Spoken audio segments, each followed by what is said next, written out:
অনেকটা পথ যাওয়ার পর যখন গ্রামের এমন একটি স্থানে তারা পৌঁছলো, তার আগে বলে নিই যে কবরস্থানের দূরত্ব সেখান থেকে প্রায় ৩০ মিনিটের মতো ছিল। অর্থাৎ ৩০ মিনিটের রাস্তার দূরত্ব ছিল।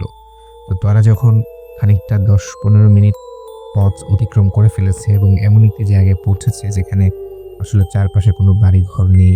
চারপাশে শুধুই আ গাছপালা, বন-জঙ্গল দিয়ে ঘেরা। এমন একটি জায়গায় যাওয়ার পর হঠাৎ করে তাদের আ দুজনের কাছে মনে হলো যে পিছনে যে লাশটি রয়েছে, সেই লাশটি হয়তোবা নড়ে উঠেছে। তো এতে করে তাদের মধ্যে একটা ভয় কাজ করলো যে এটা কিভাবে সম্ভব? তারা তারপরও আ তাদের নিজেদেরকে সংযত করলো। সংযত করে তারা কবরস্থানের দিকে যেতে লাগলো এবং যখন কবরস্থানে পৌঁছানোর মাত্র ৫ মিনিট বাকি পথ, তো সেই সময়ে হঠাৎ করে বিকট একটি শব্দ তারা তাদের ভ্যানের পিছন থেকে পেল।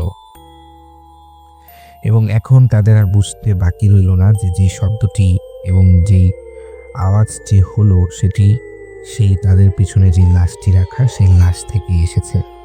অর্থাৎ আসলাম এবং নাসিম পরস্পরের দিকে দুজন তাকালো এবং তারা দুজনেই এটা নিশ্চিত হলো যে পিছনে যে লাশটি তারা নিয়ে যাচ্ছে ভ্যানে করে সেই লাশটি নড়ে উঠেছে।